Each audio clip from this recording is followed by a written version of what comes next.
Hello hello.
आगे कि नहीं, एक हाथ नहीं, एक अंगुली से, कनिष्ठांगुली से ही हमारा कन्हैया गोवर्धन को उठा लिया। उसमें भी कहते हैं ग्वाल बाल सभी ब्रजमंडली के लोग कि नहीं, नख पर गिरवर को धारण कर लिया। लगातार महाराज 7 दिन तक वृष्टि होती रही, लगातार वृष्टि होती रही। पूजा करके ये लोग आ गए। दूसरा दिन गोवर्धन पूजा के दूसरे दिन भैया दूज होता है, यम द्वितीया कहते हैं। तो भाई बहन का त्योहार होता है, वो मनाए। और उसके बाद तृतीया से जो वृष्टि शुरू हुई, इंद्र कुपित होकर अब लगातार बारिश हो रही है। भगवान गिरिवर गोवर्धन को धारण कर रही है, बोले सब इसके अंदर आ जाओ।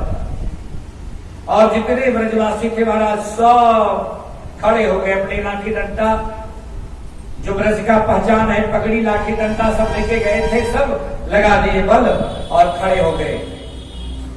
प्रभु की महिमा, लगातार 7 दिन तक वृष्टि हुई, लेकिन ब्रज में एक बूंद भी जल नहीं गिरा। गोवर्धन महाराज ही सोख लिए सबको, गिरिराज ने ही सबको सोख लिया। एक बूंद ही ब्रज में जल नहीं गिरा। जब 7 दिन वृष्टि करके मेघ थक गए, तब तो कोई उपाय नहीं। इंद्र देखा, अरे ये तो गजब हो गया, ये कन्हैया तो कमाल का निकला। 7 दिन तक वर्षा मैंने की और जरा भी धूली भी कुछ नहीं हुआ। मेघ वापस जाता है। इंद्र जी पूछते हैं, क्या तुमने ब्रज को बहाया? बोले महाराज 7वां दिन हो गया, एक बूंद भी जल ब्रज में नहीं गिर रहा है। वो एक पहाड़ है, बस वही सूख जा रहा है सब। अब जो है इंद्र को भारी चिंता हो गई, ये तो बड़ा गलती हुआ। इंद्र को अभिमान हो गया था कि नहीं, हमारी पूजा नहीं होगी तो हम वर्षा नहीं होने देंगे, वहां न खेती होगी, न वृक्ष लगेंगे, न कुछ नहीं करने देंगे। और भगवान अभिमान अहंकार का दमन करते। भगवान बोले नहीं, कदापि ये नहीं सोचो, अहंकार से कोई काम मत करो, तुम्हारे ऊपर भी कोई है। तो नियम वस्तु गोविंद तुभ्यमेव समर्पयेत्। जब हम प्रसाद स्वरूप उसे ग्रहण करते हैं, तब हम भूलते फलते रहते हैं और ऐश्वर्य की प्राप्ति होती है।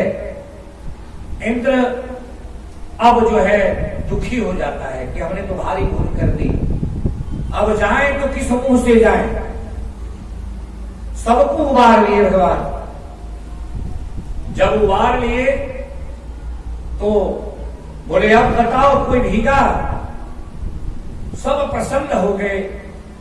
बोले कन्हैया कृष्ण, लगता है तुम कोई भगवान है, मनुष्य ऐसा नहीं कर सकता है। तुम तो केवल नर रूप में हो, साक्षात नारायण। जब ऐसा ग्वाल बाल सब बोले तो भगवान कहते हैं ये सब बात में कोई दम नहीं है। अरे तुम जैसे हो वैसे सब एक ही है। अरे माखन मिश्री जो खाई हम लोग हृष्ट पुष्ट हो गए, सबका ताकत आया, सबका सहयोग मिला, फिर सबका सब कोई मिलके काम करे तो कोई भी काम असंभव नहीं है।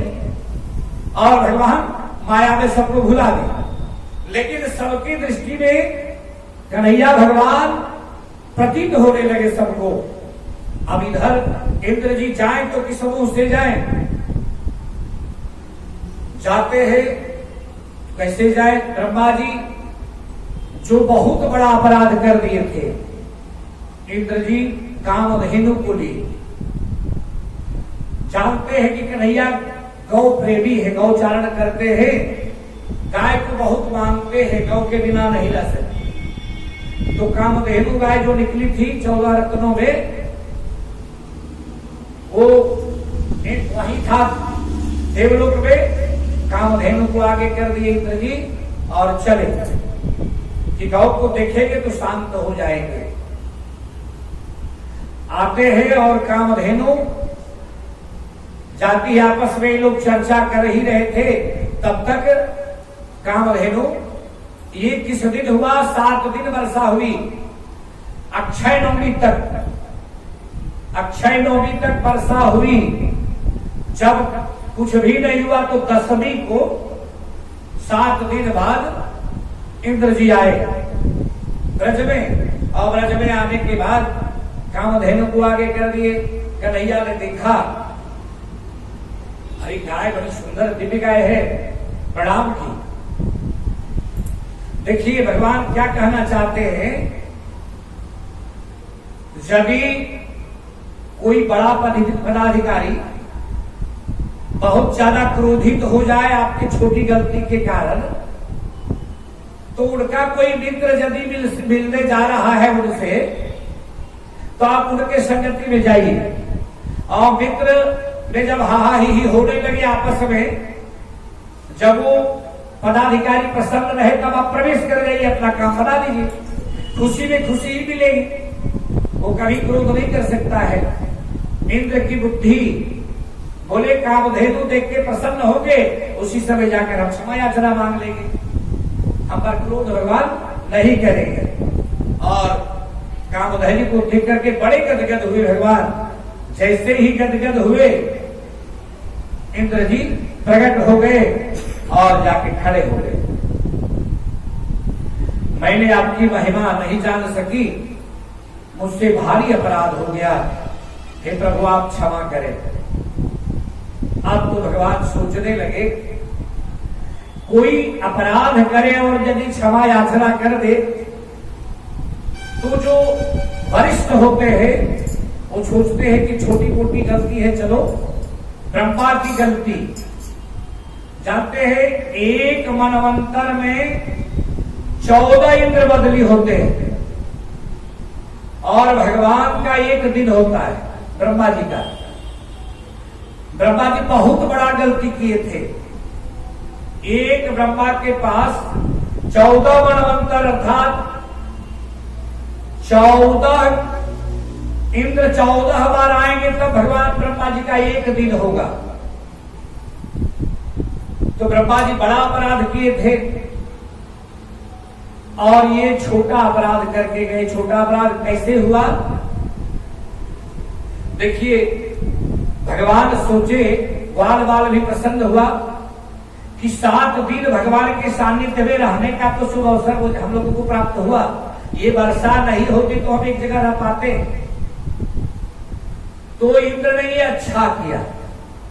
भगवान सोचे कि यदि हम लोग एक साथ, ब्रज के लोग एक साथ रह जाएं तो इससे बड़ा आनंद क्या हो सकता है। यही भगवान सोच करके विचार किए कि नहीं, इसे क्षमा कर देना चाहिए।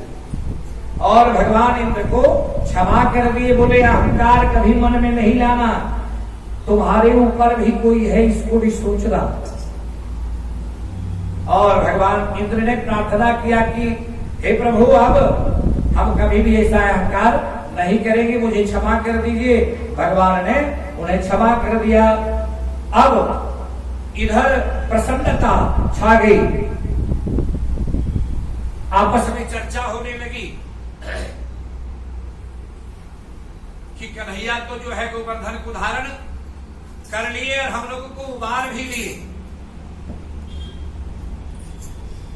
इसीलिए कन्हैया की प्रशंसा में गीत गाने लगे, सभी ग्वाल बाल नाचने लगे। बोले देखो कन्हैया के चलते हमारे देवता का भी साक्षात दर्शन हुआ, अभी तक दर्शन इंद्र नहीं दिए थे ब्रजवासियों को, केवल इंद्र देवता समझ के पूजते थे। बोले आज कन्हैया के चलते हमारे देवता का भी दर्शन हो गया, इसलिए मस्त हो गए सब और कन्हैया के साथ गाने लगे। नख पर गिरवर लीनो धार कन्हैया मेरो बारो, नख पर गिरवर लीनो धार कन्हैया मेरो बारो, कन्हैया मेरो बारो, कन्हैया मेरो बारो, कन्हैया मेरो बारो।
इस तरह इंद्र स्तुति किए भगवान का और आशीर्वाद लेकर पुनः इंद्रलोक गए। अब इधर सभी ब्रजमंडली में चर्चा होने लगी और नंद बाबा के पास लोग गए। बोले बाबा आपका ये लल्ला जो है ना कन्हैया, ये साक्षात भगवान है। बोले क्यों? बोले इसकी शक्ति देखते नहीं बनी, ये तो पूरा भार उतार कर हम लोगों को उबारा है। और तब नंद बाबा सामने कन्हैया रहते हैं, पूछते हैं क्या रे वास्तविक में तुम भगवान है? कन्हैया कहते हैं भगवान होते भी तो आप क्या करते? भगवान जब ये है भी तो आप क्या चाहते हैं? तो बोले चाहते कुछ नहीं, यदि आप भगवान हो तो ये वृंदावन में इतना आनंद है, ब्रज में इतना आनंद है, तो आपका वैकुंठ लोक कैसा होगा? हम लोगों की इच्छा वैकुंठ लोक देखने की हो रही थी, इसलिए मैं पूछा कि यदि आप भगवान हो तो मुझे हम लोगों को वैकुंठ का दर्शन कराओ। भगवान बोले ठीक है दर्शन कराएंगे, समय आने दो। अब इधर दशमी तिथि को भगवान इंद्र चले जाते हैं। भगवान कह के फिर दो चारण जाते हैं, बंसी बजाते हैं, आनंद मुग्ध रहते हैं, सबको मुग्ध करते हैं। अब क्या होता है, इधर तुरंत एकादशी आ जाती है, देवोत्थान एकादशी। नंद बाबा एकादशी किए, सभी ब्रजवासी एकादशी किए। नंद बाबा आज द्वादशी को पारण करते तो जल्दी ही उठ गए, आधा रात्रि में ही उठ गए और यमुना स्नान के लिए चले गए कि जल्दी जाकर आएंगे, कल द्वादशी है, पारणा करेंगे। हम सबों को भी एकादशी व्रत अवश्य रखना चाहिए। एकादशी सभी पापों को भस्मीभूत करती है, इसलिए एकादशी अवश्य करना चाहिए। और देवोत्थान एकादशी नंद बाबा किए हुए थे। अर्धरात्रि में नहीं समझ सके, रात्रि का भान नहीं रहा और यमुना नदी गए स्नान करने, तो वहां जल में वरुण देवता का आधिपत्य चलता है। वरुण देवता के प्रहरी पार्षद सब खड़े थे, तैनात थे। नंद बाबा जैसे डुबकी लगाए, 4 पहलवान उनके पार्षद आए और नंद बाबा को पकड़े और सीधे जल में अंदर ले गए। अब तो सुबह हुआ, बहुत देर हो गई। भगवान सोचे बाबा स्नान करने गए, अभी तक लौटे नहीं है, पता नहीं कहां चले गए, क्या बात है। जब देखे तो लगा कि वो कुछ गड़बड़ है और सीधे यमुना में प्रवेश किए। प्रवेश जैसे ही किए, वरुण देवता को दर्शन की अभिलाषा थी, भगवान का रूप दर्शन करें। आज मौका लग गया, नंद बाबा स्नान करने गए, उसके पास उन्होंने वरुण देवता के पास ले जाकर रख दिया। शुभ अवसर प्राप्त हुआ, भगवान कूद कर चले गए वहां। वरुण देवता ने देखा साक्षात भगवान को, बड़ा आदर सत्कार किया, साष्टांग दंडवत किया। आज मेरी ये जगह धन्य हो गई, पवित्र हो, आपका दर्शन हो गया। प्रभु मेरे ऊपर कृपा किए बस। बोले कृपा तो की नहीं, आपने गलती क्यों की? बोले गलती क्या महाराज? कहते हैं ये मेरे पिता हैं, इनको पकड़ के तुम क्यों लाया? बोले आपके पिता हैं, ये तो मैं जाना ही नहीं। और तुरंत भगवान से क्षमा याचना मांगते हैं। भगवान आशीर्वाद देते हैं, जाओ तुम्हारा अधिपत्य यहाँ जो कहती हो बना रहेगा। और नंद बाबा को लेकर के आ जाते हैं। उत्सव बनता है, उत्सव द्वादशी पालना होती है।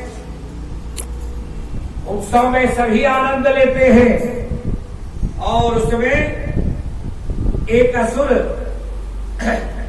आता है और बैल का रूप धारण करके उस उत्सव में आनंद हो रहा था। बैल का रूप आता है, भीड़ में आकर के सिर से मारना चाहता है। जो ही मारना चाहता है भगदड़ मच जाती है। भगवान सोचते हैं ये कोई दैत्य है, पकड़ते हैं सिर और उठाकर उसका संहार कर देते हैं, उसका वध कर देते हैं, उसको गद्दी दे देते हैं। अब प्रक्रिया शांत होती है। भगवान कहते हैं उत्सव शांत हुआ। दूसरे दिन भगवान कहते हैं क्या ब्रजवासियों को क्या वैकुंठ दर्शन की अभिलाषा आप लोगों की है? बोले हाँ तो चलो, आप लोग यदि तैयार है तो हम दर्शन कराएंगे।